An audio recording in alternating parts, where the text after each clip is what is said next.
Mineração contamina águas dos principais rios do Brasil.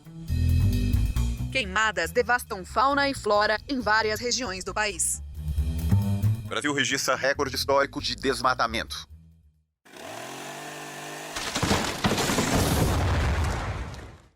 Manual de sobrevivência.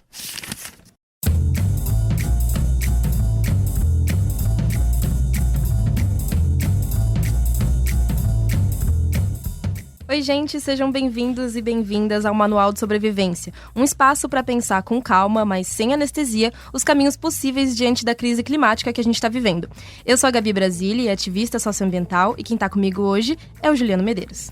Olá, Gabi. Olá para todo mundo que está com a gente. Eu sou historiador, cientista político, fui presidente do PSOL e hoje dirijo o Instituto Futuro. A proposta do nosso programa aqui, que é uma parceria com a Rádio Brasil de Fato, é juntar análise, diálogo e enfrentamento à crise climática, porque ela é real, profunda e exige que a gente discuta também o que vem pela frente, mas também o mundo que a gente quer construir, né? Sim, e como 2025 é o ano da COP30 aqui no Brasil, a gente decidiu usar esse momento para jogar uma luz sobre os verdadeiros conflitos por trás dos discursos verdes. A cada episódio, a gente escolhe um tema essencial e conversa com quem está na linha de frente dessas lutas para entender os problemas, sim, mas também imaginar saídas coletivas.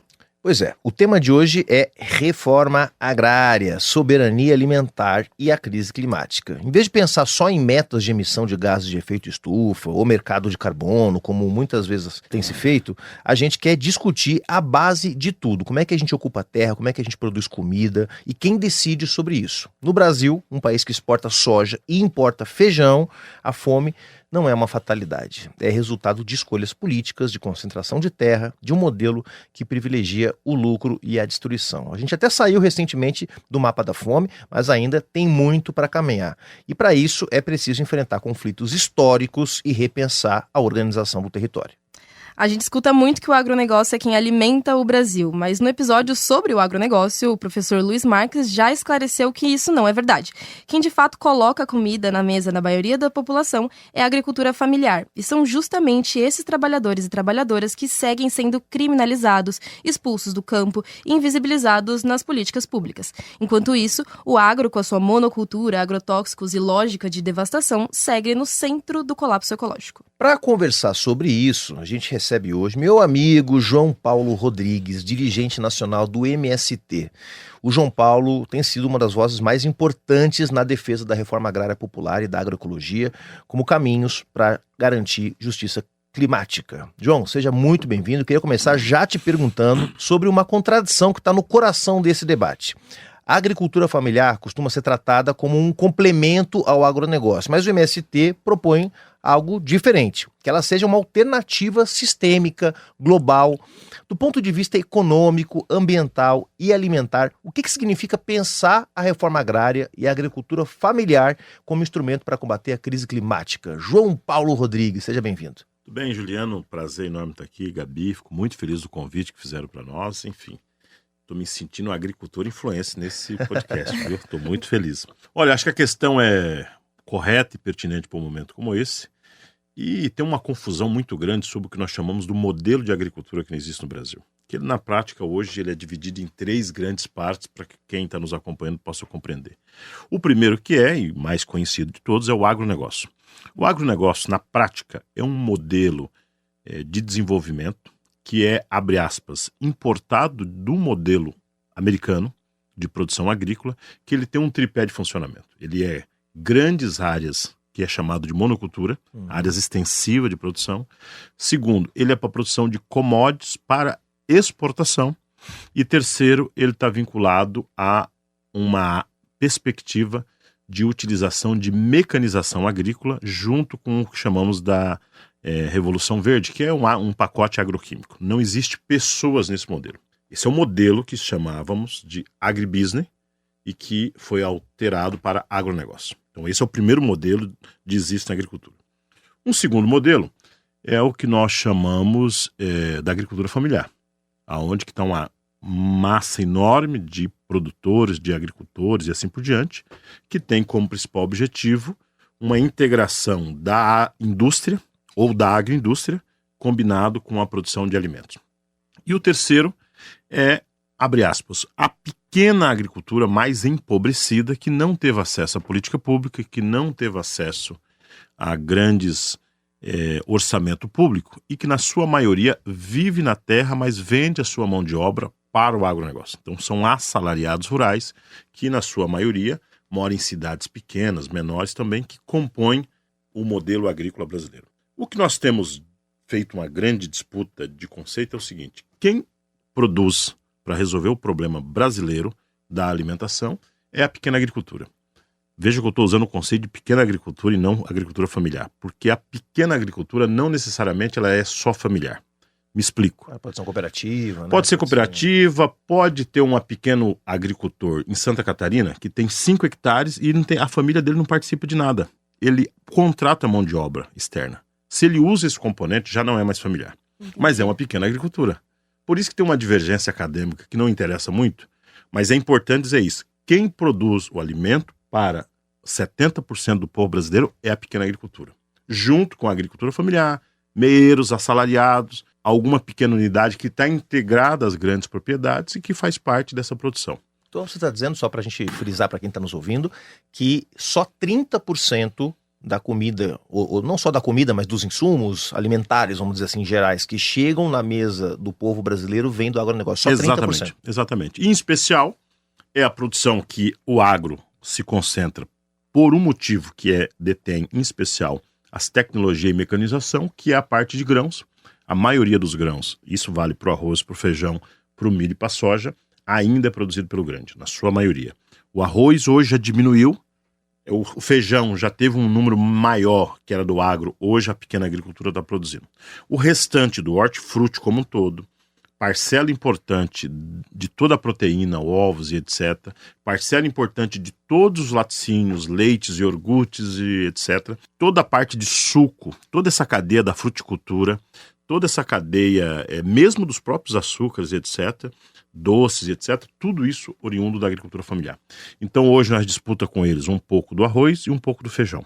O restante, quase na sua maioria, somos nós da pequena agricultura que estamos produzindo em assentamento. E com a felicidade que a nossa parte vai muito menos ou quase nenhum agrotóxico. Claro. Então essa é a grande contradição e divergência com eles, porque eles não têm como produzir a não ser com uma grande quantidade de agrotóxicos. Então nós temos muito tranquilo em afirmar. Em números, Gabi, para quem está nos acompanhando, é mais ou menos assim: o Brasil tem 800 milhões de hectares. Seria, simplificando, 800 milhões de campos de futebol. Desse total, temos pouco mais de 400 milhões, metade, que ninguém utiliza. Área de preservação ambiental, Amazônia, mesmo as áreas das comunidades indígenas, etc. Vai sobrar mais ou menos aí uns 350 milhões de hectares, que é o que está disputado. Nesse total, a vida real que se produz é em 100 milhões. Tem 250 milhões, Uau. Que é quase improdutiva ou 100% improdutiva. Áreas agricultáveis. Desse total, veja, 800 milhões, 450 milhões reservas, não mexe, parque, etc. 350 áreas agricultáveis. Dos 350, nós produzimos para valer em 100 milhões de hectares. Mas conta cidades também. Conta cidade. Nesse pacote. Então, no que se produz para valer, são em 100 milhões de hectares. Como é que é dividido 100 milhões de hectares? O agro produz em 65 milhões de hectares e nós produzimos em 35 milhões de hectares. E o nosso 35 milhões de hectares produz mais do que eles nos 65 que estão produzindo. Então a conta é muito simples. É inversamente proporcional. Eles produzem 30% do alimento com quase 70% da terra. Mas o que está colocado em debate, que é importante quem está nos acompanhando, não é esses dois números. O que está colocado é os 200 milhões de hectares de áreas improdutivas que estão sendo utilizadas para especulação imobiliária, que estão sendo guardadas para famílias, herdeiros e assim por diante, que não produz nada, que poderia ser destinado para a reforma agrária.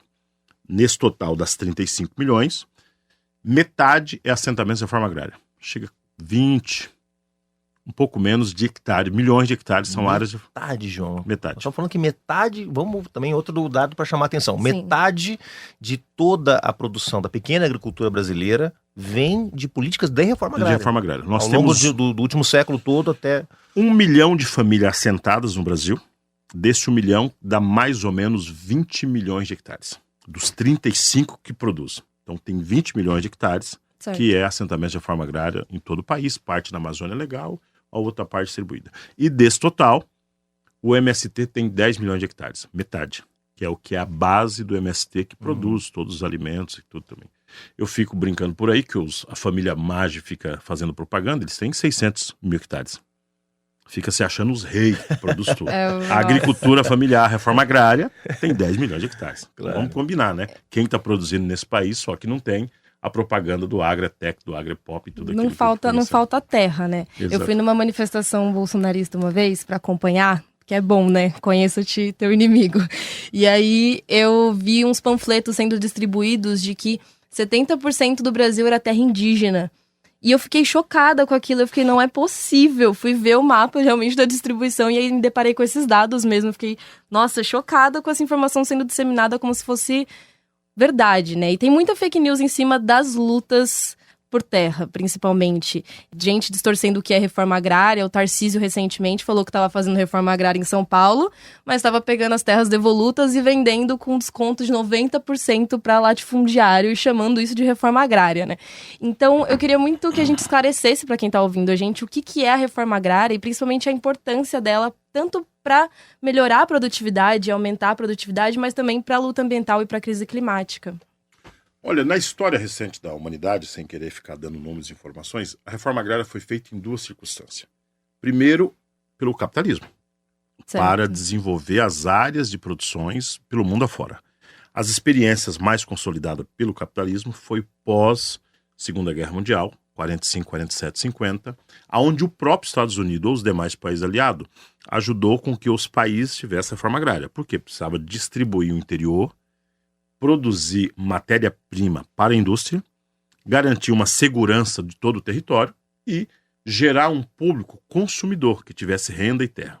A experiência mais consolidada é o próprio Estados Unidos, Claro. o Japão, Nossa. a Alemanha e assim por diante. Depois você tem uma segunda experiência que foram nas revoluções comunistas, socialistas em todo o país. A experiência mais clássica é a chinesa, que fez a maior reforma agrária e talvez a mais emblemática do mundo. Mas nós tivemos as primeiras experiências de reforma agrária na América Latina, foi a experiência mexicana, México, né? do México, a Revolução, e tanto Zapata, Pancho-Villa e companhia, foi quem mais distribuiu terra aos agricultores e fez uma experiência muito importante, que é uma referência. E depois disso nós vamos ter Nicarágua, nós vamos ter Cuba e assim por diante. Qual o detalhe? No Brasil nós não tivemos nenhuma das duas. Nenhuma feita pelos capitalistas, nenhuma feita pelos comunistas. Então nós temos esse impasse histórico, que somos um dos 7, 8 países do mundo com maior concentração de terra. Inacreditável. E não falta exemplo, né, pelo visto. Não falta exemplo. Nós só perdemos na América Latina no Paraguai. Nós temos 48, 49% das terras do Brasil concentrado na mão de 1% da população. Nossa. Isso é uma tragédia. Não tem país que se desenvolve onde toda e qualquer perspectiva de terra tem essa concentração. E mesmo não tendo reforma agrária, como você descreveu, ainda metade das terras da agricultura, da pequena agricultura, estão no pouco que se fez. Exatamente. Imagina o se pouco tivesse fez. feito Exatamente. em larga escala. Sim, sim. E soma a essa questão é porque terra no Brasil, diferente de outras regiões do mundo, é sinônimo de poder político. Isso desde a colonização, desde a ocupação e invasão dos portugueses, toda a história do Brasil se dá em terra. Então é muito provável que você vai ver um figurão da Avenida Paulista, um banco, que tem terra no interior do Brasil. E o que é mais grave, eles conseguem uma mágica no Brasil, que é combinar a modernidade de Ribeirão Preto na AgriShow, que é o que tem de mais tecnologia no mundo, e do lado da AgriShow, a 50 quilômetros, tem uma fazenda com trabalho análogo à escravidão. Nossa. Esse é o agro brasileiro, essa é a perspectiva de desenvolvimento. Por isso, voltando para a pergunta original, é que a reforma agrária deveria cumprir o papel de democratizar o acesso à terra. A lei de 1988, que é uma lei muito boa, ela traz nos seus princípios e nas suas orientações jurídicas, que está nos artigos 184, 185, 186, que toda terra que não cumpre a função social, o que é a função social? É o que diz a lei constituinte. Ela deve vir para a reforma agrária. O que ela diz nos detalhes? São 3 detalhes. Primeiro, detalhe bem importante, ela tem que produzir. Uma terra, ela não é um bem que foi feito pelo indivíduo. Ela é um bem da humanidade. Não é como uma casa, como um posto de gasolina, Sim. como um carro. Então aquela terra, ela só pode ser de alguém se ela cumprir essa função social. A primeira coisa é produzir. Segunda coisa, preservação ambiental. E a terceira, respeitar a lei trabalhista. Se ela ferir qualquer um desses 3 quesitos, o INCRA tem o dever e a prerrogativa de desapropriar para fins de reforma agrária ou para fins públicos, parque, assim por diante. É isso que o MST briga, para que aqueles 200 milhões de hectares improdutivo possa servir para transformar em parques, áreas de preservação ambiental, transformar em áreas, abre aspas, indígenas. São 12% do território que está na mão dos indígenas. Sim. Eles já tiveram 100, né? Então, Vale mencionar, né? eles perderam 88%, Sim. só para se combinar, né? Então, essas áreas possam ser transformadas em reforma agrária. Hoje no Brasil, nós temos 160 mil famílias acampadas que querem terra. Esse dado é do INCRA. Está cadastrado pelo INCRA. 160 mil famílias que querem terra. E a nossa briga é que o governo possa assentar essas famílias que são acampadas, que querem terra. Em quais terras? Nas improdutivas que não cumprem função social. E é um direito previsto, né? Lei, tá lá, Quando a previsto. gente vê esses 3 princípios, a gente entende por que o agro é tão contra o agronegócio, o agrobusiness é tão contra a reforma agrária, né, Ju? Agora, entrando um pouco nos meandros dessa produção, né, João? Porque tá óbvio que é um tema de justiça social, a reforma agrária. Agora, pensando numa perspectiva socioambiental, vamos dizer assim, né? Porque, claro, tem um jeito de se produzir no Brasil. Esse jeito hegemônico é o jeito do agronegócio. Agrotóxico, né, sementes patenteadas, controle sobre fluxos de distribuição, porque eles controlam as transportadoras, controlam os mercados, controlam os portos, controlam... Então, tem aí uma força hegemônica na produção agrícola brasileira, que é o agronegócio.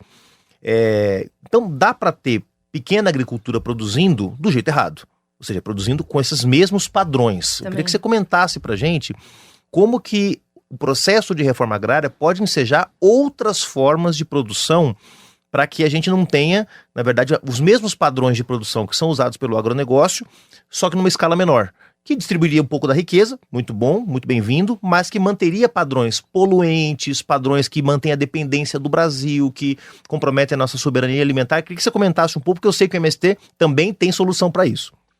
Olha, o agronegócio construiu nos últimos 40 anos um poder político hegemônico na sociedade absurdo. Isso desorganiza qualquer tipo de perspectiva de organização. E tem um poder hegemônico sobre a sociedade muito grave. Como é que o agronegócio se estrutura nessa mesma linha que você vai colocando, Juliano? Primeiro, ele tem um poder econômico. Ele tem um poder econômico que combina 2 coisas. O primeiro, que é o financiamento externo da agricultura brasileira.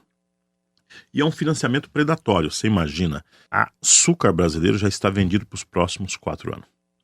Esse agro tem que produzir para ele pagar a dívida, porque ele já pegou o dinheiro. E a sua taxa de lucro não é nessa Brastemp toda, que fica se exibindo por aí.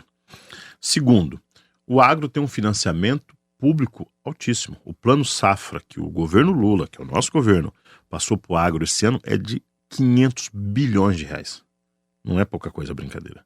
Eram 440 e depois pediram mais, né? Acharam que era pouco. Exatamente. Então é um volume significativo. Terceira questão, o agro detém no Brasil toda a pesquisa pública, que eles não pagam real. Eles têm das Embrapa, das universidades. Se você pegar a Universidade de São Paulo, Exalc, ela pesquisa para o agro, não é para nós. Toda a tecnologia deles, então eles têm um custo muito menor. E por fim, o agro não paga imposto, né? A famosa Lei Candir. Olha só. Tudo que é para exportação, eles não precisam passar nada. Então é belezura.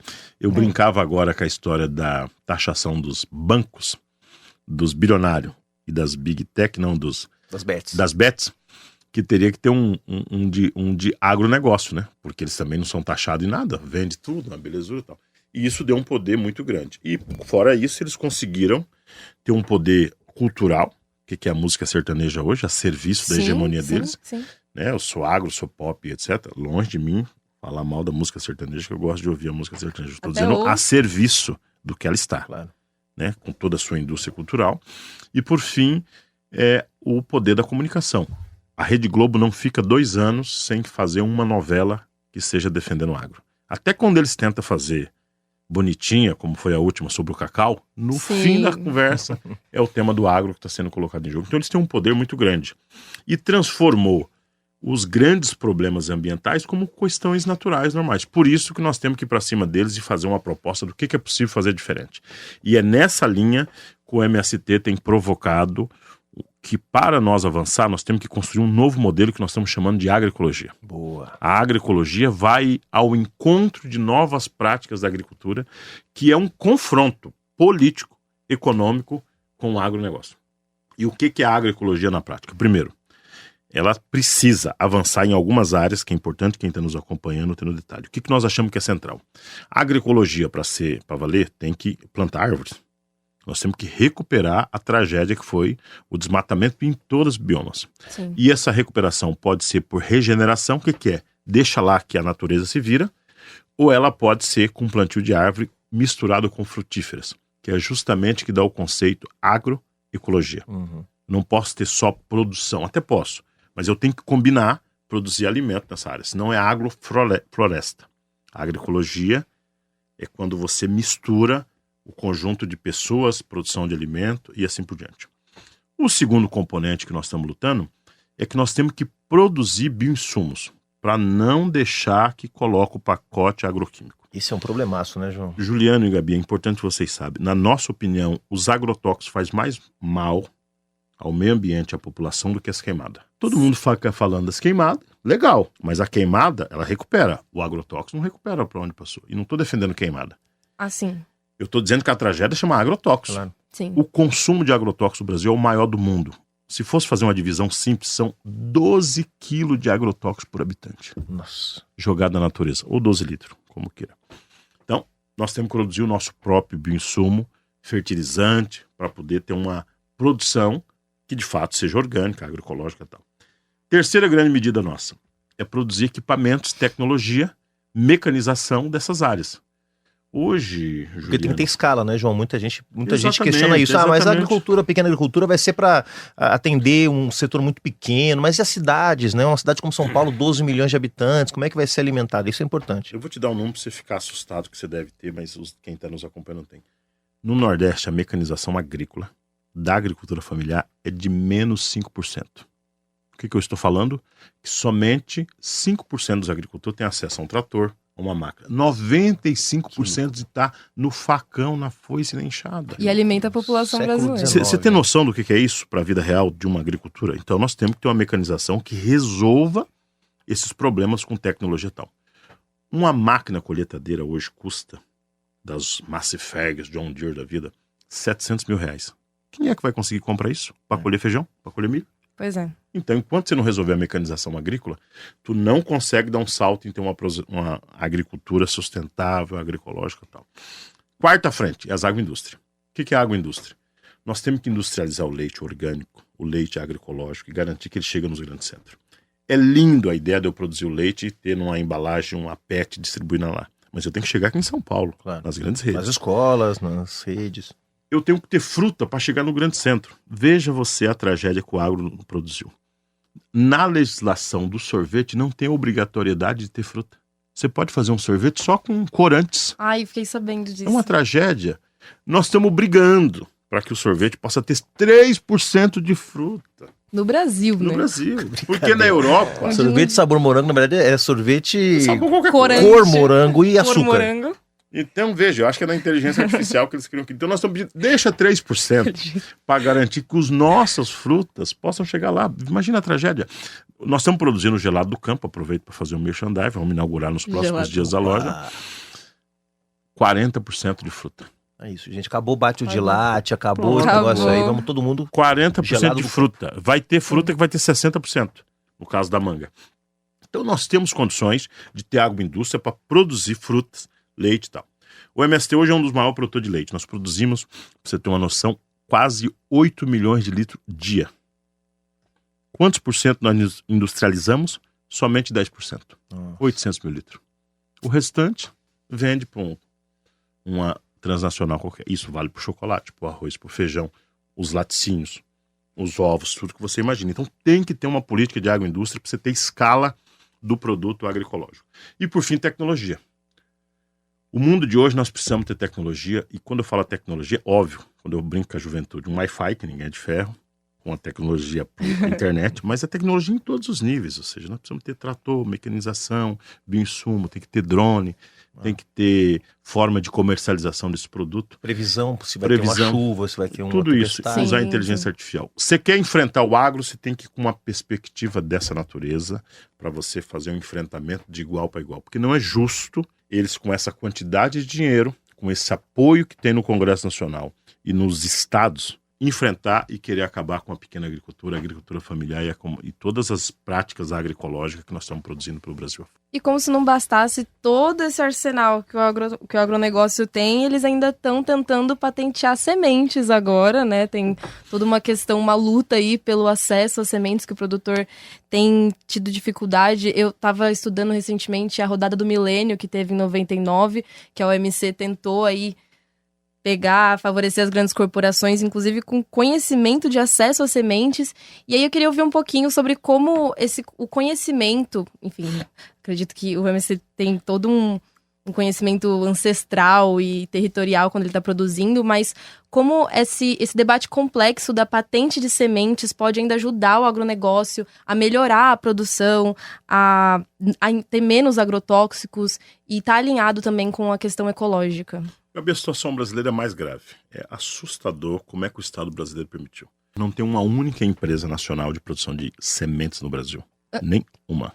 No Brasil? Todas, sem exceções, são multinacionais. Todas concentradas na Bayer, Syngenta, Monsanto. E tem pesquisa, né? Porque as universidades federais estão pesquisando, estão mexendo com semente, mas... O maior centro de reserva de semente é o Senagem da Embrapa, que fica em Brasília, que tem uma amostra de semente, a coisa mais rica, linda, maravilhosa. E daí, eu tenho aquilo, lindo, preservo, parte dessa semente mandada para o Alasca, botada dentro de um túnel, tudo isso é bonito. No Alasca. Agora, qual o problema? A semente de milho que eu for plantar, toda ela é transgênica. Eu não tenho semente de milho não transgênica no Brasil. Porque as grandes empresas, a Monsanto, quer vender uma semente, o termo técnico é de termineuto, que é uma semente que ela não se reproduz, eu planto, só nasce um ano, eu não posso plantar o ano seguinte. Olha. Ela é estéril. Aí eu tenho que voltar para o mercado de novo. Então isso vale para o milho, para o feijão, Então nós temos um apagão de semente no Brasil. Isso é fundamental que as pessoas saibam. Muito Sim. importante. As sementes estão modificadas geneticamente para criar uma relação de dependência. É quase a obsolescência programada de vários produtos que você compra e dali 2 anos tem que trocar porque a empresa programou para que não funcione. Eu tenho que pagar royalties. Então as pessoas estão comprar uma farinha de milho para fazer um cuscuz, lindo, maravilhoso. Tem um royalties, o royalties ali dentro, que vai para Monsanto. Porque a semente daquele milho que tem um T, transgênico. Bom, então a grande disputa nossa é como criar mecanismo para produzir a nossa própria semente. Então é uma disputa bonita, parte das universidades tem ajudado, a agricultura familiar, tem uma experiência muito bacana com essa articulação do semiárido, que é a ASA, tem uma linda organização de produção da própria semente. Nós temos a nossa cooperativa que chama Bionatur, que produz sementes agroecológicas, e nós estamos fazendo um esforço de aumentar a quantidade de sementes, em especial de arroz, porque também não tem, é boa parte transgênica, a semente de milho e a semente de feijão. Na nossa feira, tinha um dos agricultores nossos das cooperativas que trouxe aqui no Parque da Água Branca, nem eu conhecia, aquilo lá não tinha visto, 2.250 variedades de feijão. Olha! 2.250 variedades de feijão. Isso é uma riqueza. Sim. Incrível. O que o povo brasileiro conhece? O carioquinha e conhece o feijão preto. Sim. E acabou. Por quê? Porque está privatizado, tem uma tentativa de fazer. Então, o domínio que as transnacionais estudam é nos anos 2000, comprou todas as empresas brasileiras, tinha várias, para poder fazer isso. E uma agricultura que não domina a sua própria semente, ela não tem como se viabilizar do ponto de vista estratégico. Então, quando a gente utiliza o conceito soberania alimentar, a base dele é que a semente é patrimônio da humanidade. Não se privatiza. Senão, não tem soberania alimentar. Agora, aproveitando para fazer um gancho, João, você não tem, por exemplo, como existe em relação, por exemplo, ao conhecimento dos softwares, por exemplo. Em algum momento, a turma começou a produzir softwares, né, e deixar eles disponíveis para as pessoas não ficarem reféns da Microsoft, por exemplo, né? Então surgiu o Linux, etc. Não existem sementes não patenteadas, sementes totalmente livres, produzidas em Cuba, na China, sei lá, que a gente... Existe, mas só seria possível você ter isso em escala se tiver apoio do Estado. Nós teríamos que ter uma estatal organizada pelo Ministério da Agricultura, pelo MDA, que patrocinasse o financiamento da produção dessa semente. Por quê? Eu não posso, veja como é que é complexo, Juliano, eu não posso... Se ela não é vendida aqui, não adianta nada, né? Não, mas ela é super difícil. Veja, nós estamos procurando um dia desse, assim, a lupa, semente de soja não transgênico. Não existe. Se você, Juliano, ganhou na Mega Sena um dinheirinho e você quer plantar 10 mil hectares de soja não transgênico, você não tem como fazer isso. Você vai ter que fazer um pedido para conseguir um pouquinho de alguém para você plantar 2 mil hectares. Foi o que nós conseguimos no ano passado. 2 mil hectares de soja não transgênico. E por que isso? Porque eu preciso de um caminhão que ele não pode transportar soja transgênica. Senão contamina. Contamina. O local onde armazena o silo não pode ser o mesmo.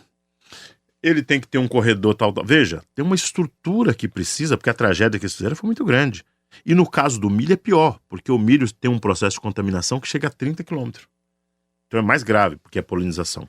Então, nesse sentido, é que eu acho que a briga das sementes, e por isso que eu quero agradecer a pergunta que vocês fizeram, é a principal disputa de modelo de agricultura e de soberania. Quem não tem a própria tecnologia da semente está fadado ao fracasso. Cara, que importante isso que você está falando pra gente, João, porque a gente tem muitas batalhas, muitas frentes de batalha ao mesmo tempo. Eu vou mencionar mais uma aqui, mas essa das sementes tá na base, porque se tem um cartel que controla, como é que o produtor vai ter condições de buscar alternativas se elas não estão disponíveis, né?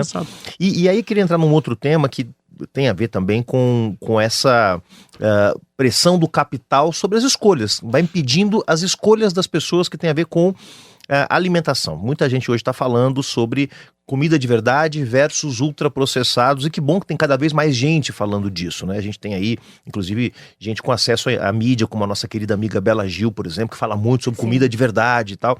E os ultraprocessados estão virando a base da alimentação do brasileiro. Quer dizer, desde a pré-escola, as criancinhas já estão comendo biscoito ou bolacha, depende de que parte do Brasil você nos ouve. Olha, que né? guerra. Que guerra, que briga. Desde pequenininho, você está tomando aquele leite, entre muitas aspas, que vai no achocolatado e por aí vai. Então, tem uma disputa sobre os padrões de consumo. O que a gente come, né? A gente vai no mercado. A Gabi estava lembrando mais cedo, antes aqui da gente entrar no ar, que aqui em São Paulo tem uma rede de supermercados, que eu não vou falar o nome para não fazer propaganda. Ah, sim. Mas que é uma rede mexicana, né? Que está em tudo quanto é esquina agora, e que só vende ultraprocessado. Praticamente não tem comida de verdade ali, né? Tudo feito pela grande indústria, né?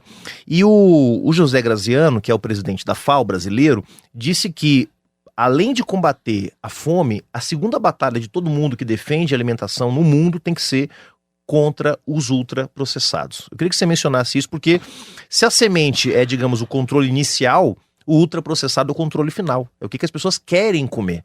Então o sujeito já está optando por comer um congelado de uma multinacional americana, francesa, inglesa, do que comer um arrozinho com feijão, porque dá mais trabalho mesmo preparar, tem que arrumar em casa, tem que achar.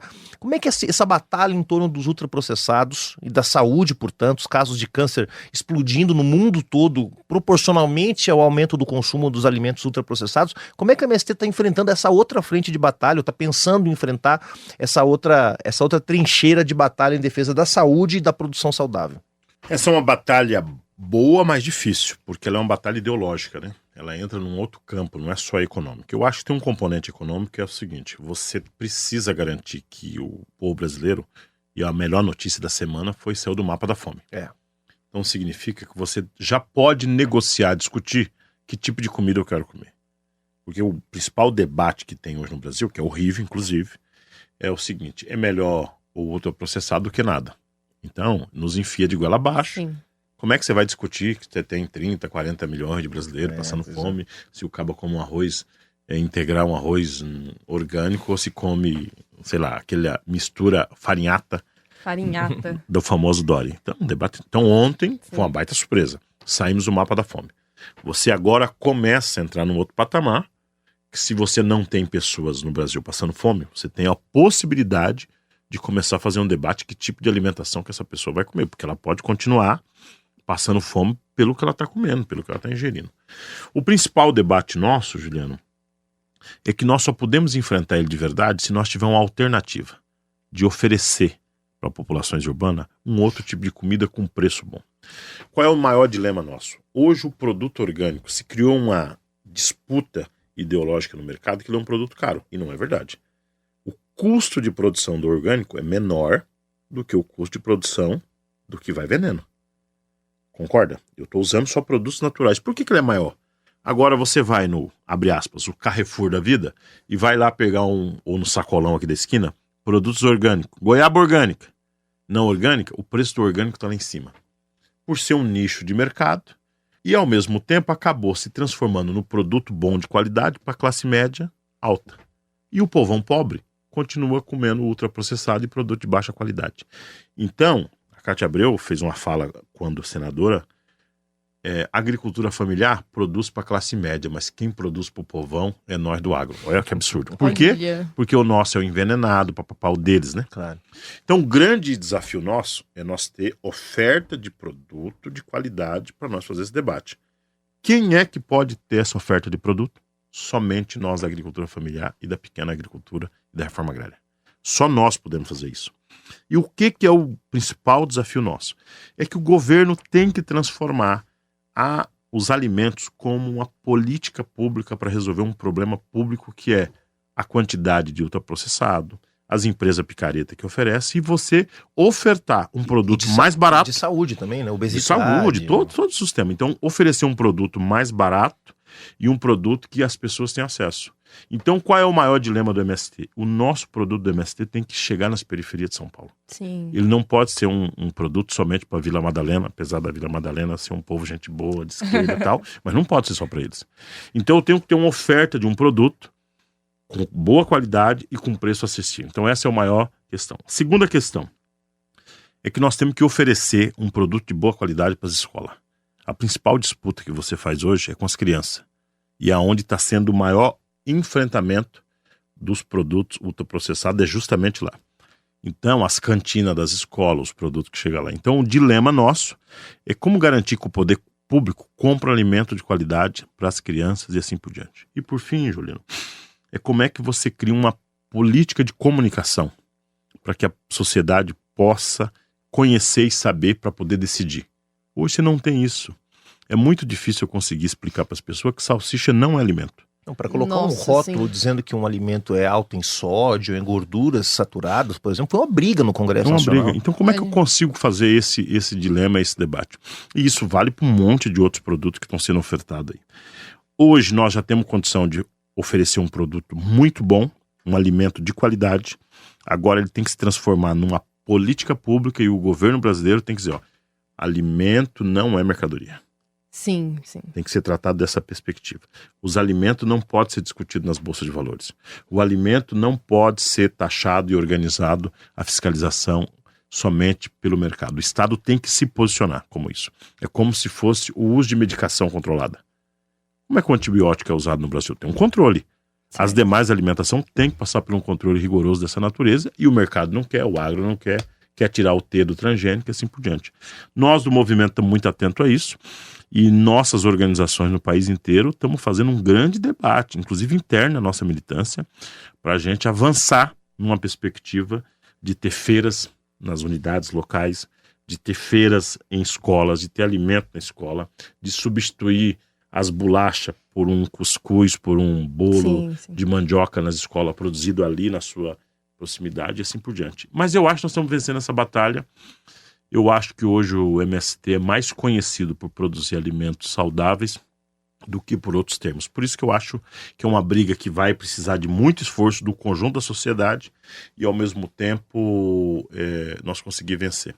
Quero aproveitar, Juliano, tanto você como Gabi, tanto no Brasil de Fato, que nós estamos querendo no segundo semestre lançar uma campanha sobre o que é agroecologia.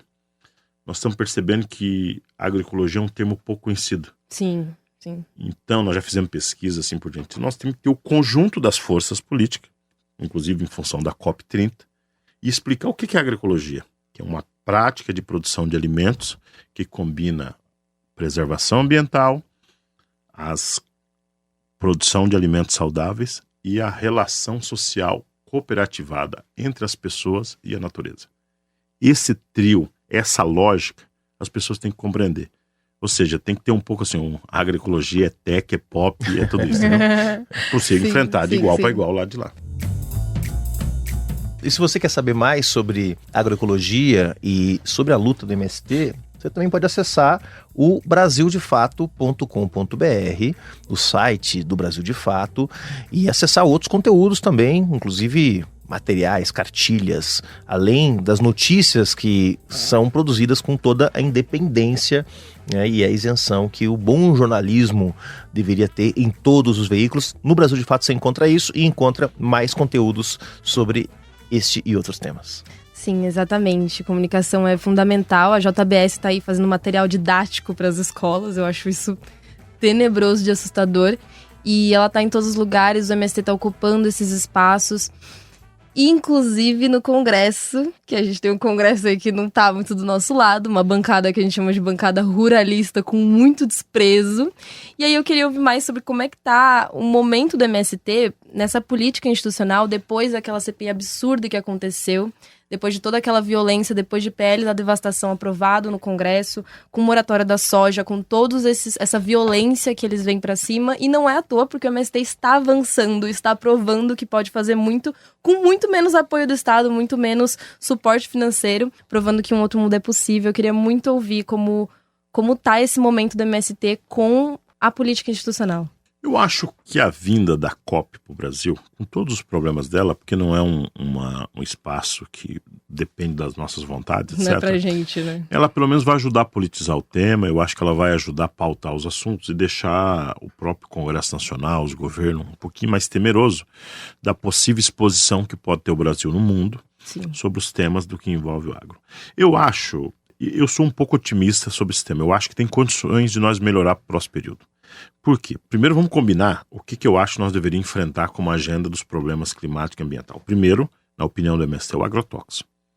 Esse é a principal fonte de contaminação no Brasil hoje, produzido pelo agro, e aonde que nós estamos apanhando maior e com mais dificuldades dentro do Congresso Nacional, e não tem consenso no próprio governo Lula, estamos tentando ajeitar, mas a vida não está fácil. Né, João? Só em 2024, portanto, já no governo Lula, 663 agrotóxicos liberados. É um aumento de 19% em relação a 2023. Desses 541 dos produtos liberados são genéricos de agrotóxicos que já estão registrados. Muitos deles estão proibidos em países da União Europeia. Uma loucura, né? Loucura. O segundo grande tema é o desmatamento. Eu acho que nós estamos batendo muito sobre esse assunto. O país inteiro está olhando de perto. A terceira questão é o plano de saneamento. Polui muito, tem que resolver isso. Ou seja, justamente cria um problema maior de saúde pública, também está colocado aí. O quarto item são os resíduos, todos, em especial produzido pela indústria. Ou seja, pesadíssimo, nós poderíamos ter uma política melhor de tratamento de resíduo sólido e que não tem. E por último, toda essa parte de estufa, aquecimento e toda essa parte que envolve dos combustíveis fósseis e tudo isso que existe. Então esses são os 5 grandes eixos dos problemas ambientais que está colocado no Brasil. O que o MST tem colocado? Deste Congresso Nacional não vai sair nada. Então não dá para esperar muita coisa daí. A bancada ruralista tem 300, nós temos 20. Então, e a esquerda toda junto dá 115. Então desse Congresso Nacional é muito difícil nós segurar. Então o que nós estamos achando que pode ser um avanço, Gabi? Primeiro, nós temos que construir maioria na sociedade sobre esse tema. E eu acho que nas redes sociais, nas grandes áreas do mundo artístico, cultural como um todo, e nos formadores de opinião, mesmo, abre aspas, nas Globo News da vida, as questões ambientais nós conseguimos ter uma pequena vantagem sobre eles. Tem um senso comum, né? Um senso preservacionista. Sim, né? Hoje, desmatar ficou um trem feio. A pessoa faz escondido, mas não tem coragem de publicamente defender o desmatamento. Sim. Ninguém tem coragem de falar publicamente, nossa, o agrotóxico veio. O cara fala escondido. Então, eu acho que nós estamos avançando nisso e eu estou muito confiante que a juventude possa ser o principal porta-voz dessa mensagem de preservação ambiental. Nós temos que ganhar a juventude para esse debate. Eu fui agora recentemente no Congresso da UNE e falava isso com a direção da UNE. A UNE deveria encampar essa briga das questões climáticas como um tema central para diálogo com todos os setores, porque é o futuro. Então nós temos que construir maioria na sociedade por aí. A terceira questão, nós temos que provar que preservar o meio ambiente e cuidar da questão climática tem uma vantagem econômica. Porque eu não vou para os agricultores, ou seja, eu passei a minha vida na roça, técnica e tal, eu não vou preservar o meio ambiente só porque é bonito. Sim. Eu vou também, mas eu preciso resolver uma da renda. Eu tenho que ter um salário, tenho que ter etc. Você não pode esperar uma mudança de mentalidade para depois começar a tomar as medidas Exatamente. que são Por necessárias. isso que nós precisamos construir um conjunto de lógica de desenvolvimento econômico, aonde que você ajuda com que a pessoa que... Vou te dar um exemplo concreto. Para eu produzir hoje 1 quilo de mel, custa, para eu vender o que eu produzo na roça, R$ 6,50. Quando eu acho 6,80, eu já estou feliz da vida. É muito pouco. Mas a questão não é... muito pouco, porque É 6,50 é um frasquinho de Vai comprar aqui para de você 100 ver. ml. Sim, sim, sim. Então eu estou lutando para chegar a 7, não tem. Mas o que é o mais importante desse quilo de mel, para quem está nos acompanhando? É o esforço que esse agricultor e essa agricultora tem que fazer para preservar a biodiversidade para as abelhas produzirem esse quilo de mel.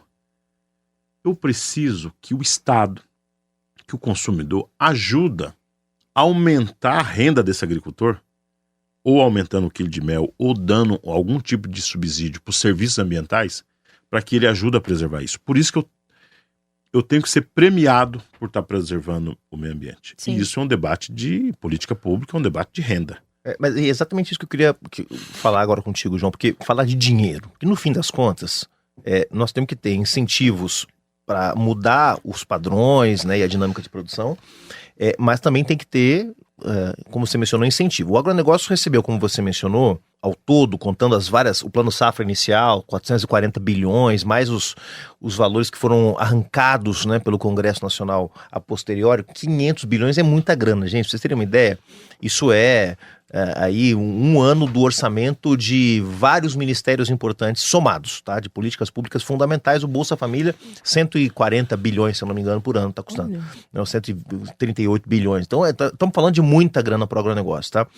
E é o setor que mais está contribuindo para o colapso A empresa ecológico. Vale do Rio Doce vale 240 bi. Pronto. São 2 Vale do Rio Doce. Exatamente, é o que nós estamos dando para o agro. Só para a gente se entender. Por ano, mais. num ano. Por ano, isso Num aí. ano. Então, eu queria perguntar, João, em termos práticos, para esse dinheiro chegar onde tem que chegar, seja na forma de subsídios, seja na forma de crédito, né? Isso se faz através dos bancos públicos, abrindo linhas de crédito nos bancos públicos. Isso se faz criando um fundo nacional de financiamento e transição para a agricultura, para a pequena agricultura, agroecologia, agricultura familiar. Em termos práticos, se a gente pudesse aprovar uma lei no Brasil amanhã, qual o melhor caminho para a gente viabilizar o financiamento para que o pequeno agricultor se veja mais incentivado a uma produção agroecológica do que a reproduzir as práticas que são mais baratas, entre aspas, porque não são mais baratas, você já provou isso aqui, mas que teriam mais entrada no mercado que o agronegócio oferece? Talvez essa sua pergunta seja mais difícil. Porque acho que a primeira questão que nós temos que combinar com a esquerda brasileira, com os governos brasileiros, com o setor produtivo, setor democrático, é que isso é uma questão importante. É inacreditável que essa sua fala, ela está na boca de meia dúzia de ONGs e meia dúzia de gente legal. Nossa, sim. Não é parte do pensamento da vida real das pessoas dizer, olha, eu preciso criar um fundo e eu preciso reconhecer que o camponês, o indígena, o agricultor familiar, o quilombola, são eles que podem ajudar a proteger o meio ambiente. Eu fui em todos os debates sobre questão ambiental e climática no último ano. Não existe o debate pessoas. Eu vou gastar fundo clima. BNDES está com 3 bi. Inacreditável, eles passam para as empresas que vão fazer regeneração ambiental que não existe gente. Mas não é possível. As pessoas não fazem parte do projeto, não. Não, nós precisamos recuperar tantos mil hectares. Nós vamos recuperar tantos mil nascentes.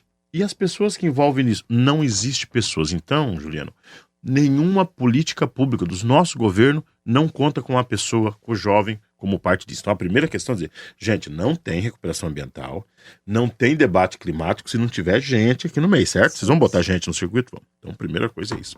Segunda coisa, quais as alternativas de garantir que esse recurso chega na mão dessas pessoas? É aí a tragédia.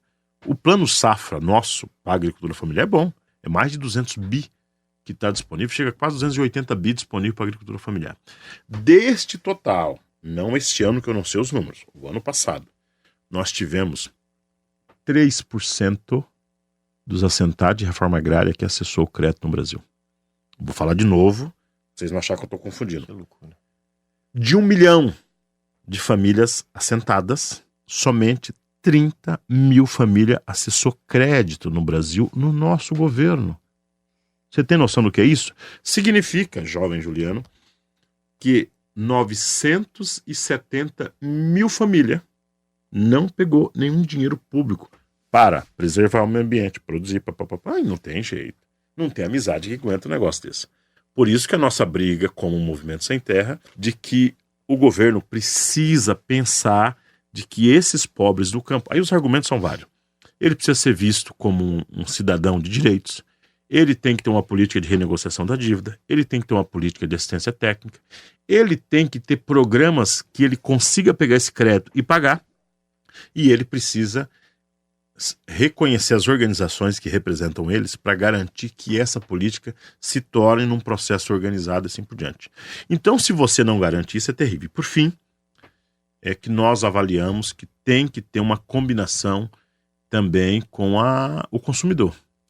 Ou seja, é importante que os consumidores levem em consideração que, para garantir a produção e o cuidado do meio ambiente, o produto agroecológico, oriundo da agricultura familiar, ele tem que ser reconhecido, ele tem que ser valorizado.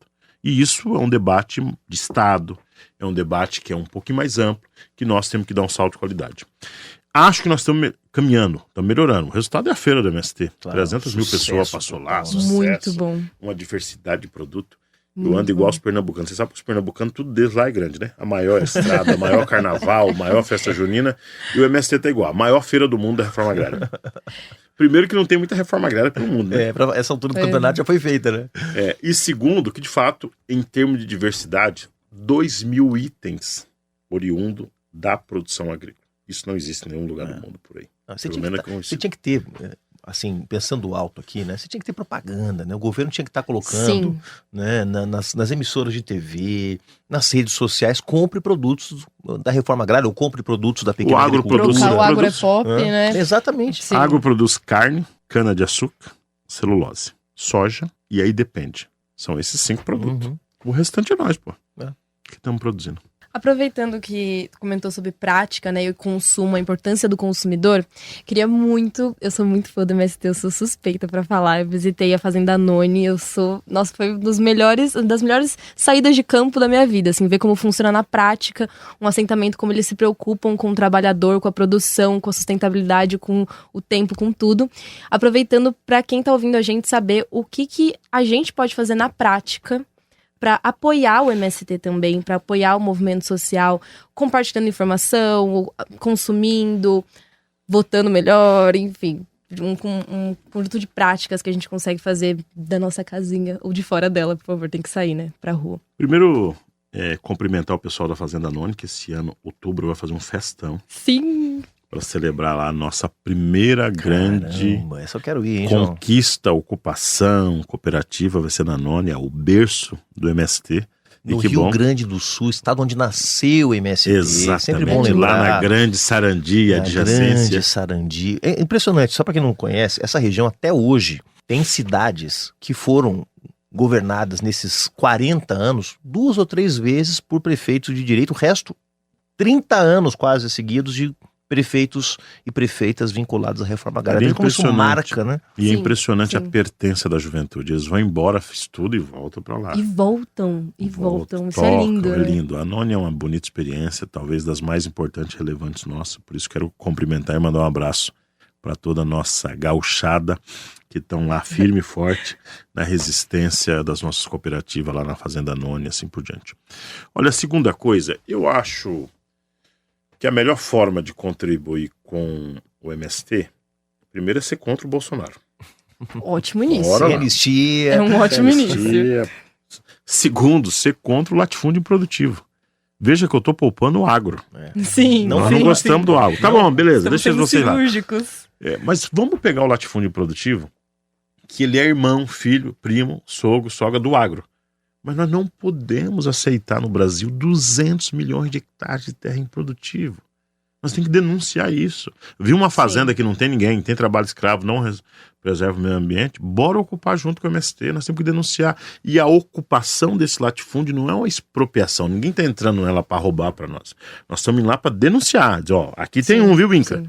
Venha, faça a vistoria, todo o processo legal. E não é o sítiozinho, você que está nos ouvindo, você que tem um sítiozinho de 5 hectares, Pode você que tem uma chácarazinha de 10 hectares, tem a sua vaquinha, seu cavalinho, o MST não está interessado na sua chácara, no seu sítio, né, João? Sim, o direito à propriedade nós não só é vamos absoluto, acima de fazenda, na sua maioria, acima de 1.000 hectares que não produz, que não cumpre a função social. Então você pode ficar muito tranquilo e nós vamos lá para denunciar essa sua área está improdutiva, está devendo para o Estado brasileiro, assim por diante. A terceira questão, eu acho que é apoiar não só o MST, mas todas as organizações do campo popular que defende quem está no campo, os camponeses, os agricultores, atingidos por barragem, o pequeno agricultor, as comunidades indígenas, que são muito. Nós somos 25% da população que ainda estamos no campo. É muito. Nós estamos falando mais ou menos de 50 milhões de brasileiros que vivem no campo. O que vive no campo? São pequenas vilas de até 5 mil habitantes, assalariados rurais, que trabalham no agro, no café e assim por diante, meieiros, poceiros, quilombolas, comunidades indígenas, sem terra, agricultor familiar. São 50 milhões. Então, a cada 4 brasileiros tem um que vive do campo de alguma forma. E a grande maioria são trabalhadores que quer continuar no campo, quer produzir alimento e quer cuidar do seu território, cuidar do meio ambiente. Por isso que é importantíssimo que nós ajudamos a defender essas populações. O MST é uma expressão e nós somos minoria nesse mundaréu de pessoas que vivem. O MST tem na sua base 2,5 milhões de pessoas. Nós temos 50 milhões que vivem no campo. Nós somos um grupo muito pequeno. Você vê a diversidade que tem. Eu agora andando aqui no interior de São Paulo, e me impressionou, coisas que eu não conhecia, essa região que vai de Bragança, Atibaia até Olambra, as grande quantidade de trabalhadores que estão na fruticultura, morango em especial, e que estão nas vendas de produção de flores. Sim. É muita pobreza dos pequenos agricultores. E vende um buquê de flor em qualquer lugar, uma fortuna, e entrega para lá um valor muito pequeno. Então, ou seja, essa turma não faz parte do MST. Essa turma não faz parte da CONTAG.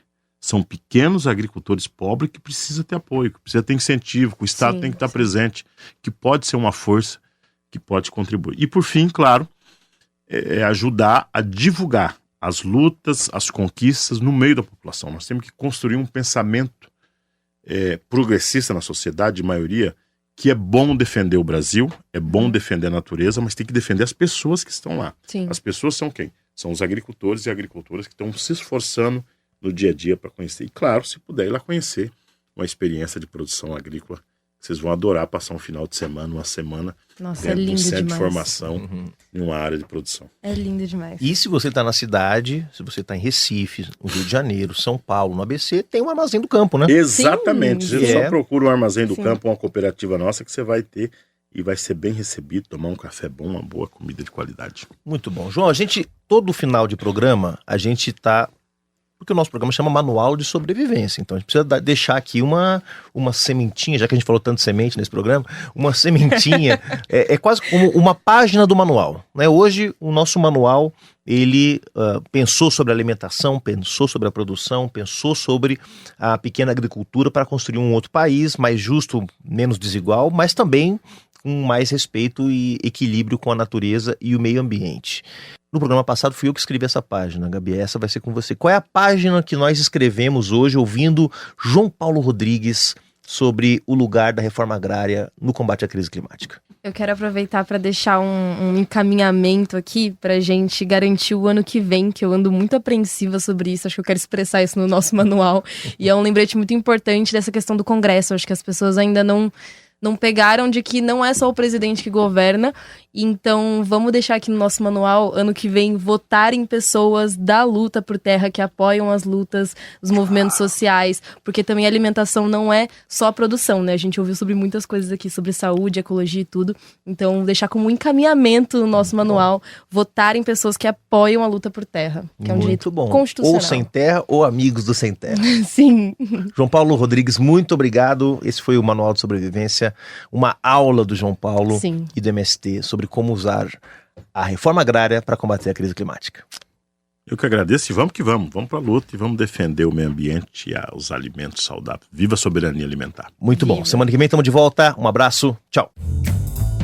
Esse foi mais um episódio do Manual de Sobrevivência. A pesquisa e roteiro é de Janaína